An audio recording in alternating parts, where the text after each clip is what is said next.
The Contumacious Poet by Tristan Corbiere.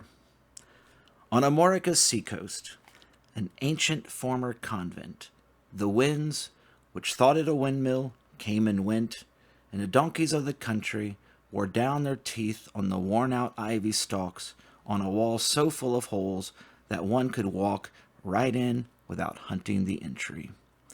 Alone, but upright with aplomb most rare, its crenellations like an old woman's jaws, gaping wide at the moon, the tower rose, its roof by blows of a fist knocked over one ear. Of having its old-time legend always proud, it was nothing now but a nest for the contraband crowd, nocturnal vagabonds, the loving snugglers in bushes, stray dogs, old rats, revenuers, and smugglers. Today this one-eyed tower had as its guest an unsociable poet. His wings weighed down with lead. Among the elderly owls he had tumbled there, and they sized him up from above. He respected their nests. He, the one paying owl, as his lease read, for 25 écus a year, and replace the door. He never saw the neighbor folk, although, when they went past, they'd stare up from below, at his window pointing their nose. The priest surmised that he was a leper, no doubt, and the mayor said, "Me? What can I do about it?" The creature? English, I suppose. The women had learned, no doubt from buzzard news, that he lived in concubinage with the muse, some Parisian from Paris. In short, an infidel. From somewhere or other? Alas, no one could tell. He was invisible. His wenches, they didn't publish their presence. There was no more to say. He was merely a skinny loafer, dried up, pale, an amateur hermit blown in by the gale.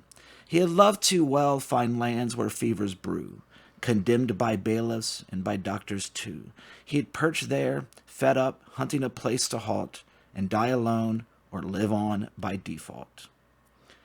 Making almost a philosopher of an artist only by half, a noon and evening grumbler, aside from the human path.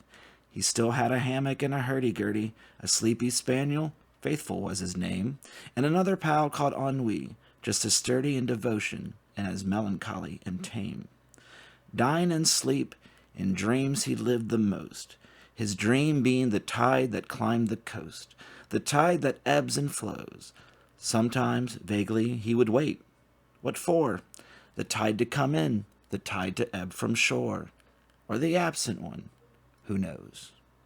Does he even know? Has he forgotten the hurried flight of the dead on the wind by a sentry post? This worn-out playboy, this bewildered ghost, is he seeking his goblin mate, himself so badly buried? Sure, she's not far off, she for whom you bellow, O stag of St. Hubert, but you've no flames on your head. Don't pop out, sad and wrongly dug up, old fellow. Act like a corpse if you can, for she mourned you as dead. But how could he do that? Poet, wasn't he? Immortal, like another? And in his poor head, with nobody home, he still felt crookedly, hexameters marching with a century's tread.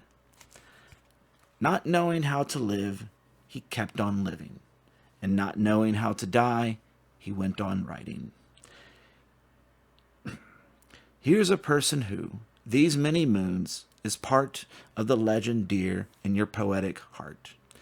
I rhyme, therefore I am. Never fear, it's a blank, an oyster shell that's being raked from its bank. Sure, I have pinched myself, still I am I. Last error, heaven bound, for my niche is that high. I've kept asking myself, are you ready for the flight?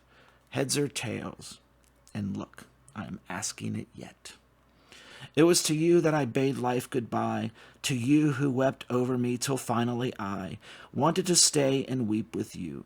But now I've lost, the game's played out, I'm only an idiot ghost, with bones and, I was going to say flesh. Past doubt, it's me, all right, I'm here, like a thing rubbed out. We were fanciers of curiosity. Come see the bibelot. That's not for me.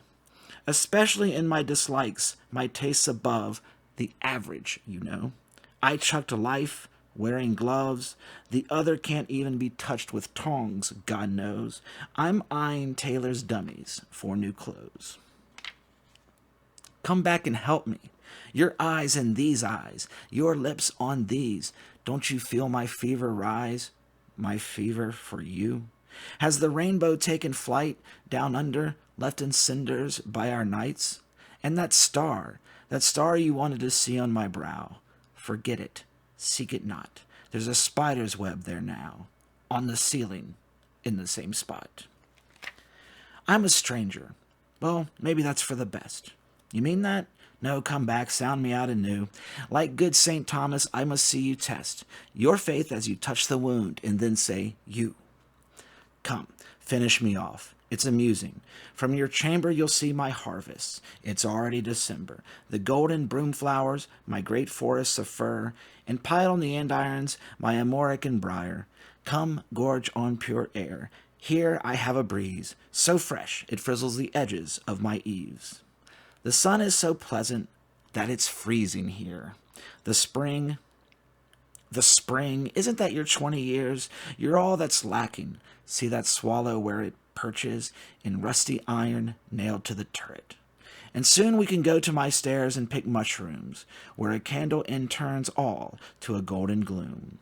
A dry periwinkle on the moss-green flank of the wall merely exists, then will float like planks, ship planks all dried out, same as me on these rocks. The sea croons her lullaby for shipwrecked folk, an evening barcarolle for the wild ducks. Like Paul and Virginia and Virginal, it would be nice, we'll live in the green of the lost paradise, or, it's easy, in Crusoe and Man Friday style. Rain has already turned my realm to an isle. If you're frightened of solitude, here with just me, we've friends without veneer. One's a poacher, it's true, without counting a blue coat which habitually makes its rounds and contains a collector of revenue. No more sheriff's clerks. I have moonlight galore, and some friendly amorous sparrows, very poor. And our nights, belle nuit pour logis à la tour, nights à la Romeo, never the sunrise hour. Nature at waking, a waking that bursts forth, throwing aside its white sheet, puts out my hearth. Here my nightingales, hurricane nightingales, gay as finches, the brown owl's sobbing wails, my weathercock rubs the rust from his Tyrolean yodels, you hear the groans of my Aeolian hinges like St. Anthony's at his temptation. Oh come, my lovely votaress of seduction. Hup! The attic rats dance farandoles. The roof tiles roll around like castanioles. My crochets? No, I've no more folderols. How I'd sell Satan back my skin at cost, if he should tempt me with one little ghost. You, I see you everywhere, Pelsier, whom I adore. And it's flat to adore what's dear. Come forth with a poniard in your heart. Now that would be like Inez de la Sierra, pat. A knock. Someone, no doubt. Alas, yes, a rat.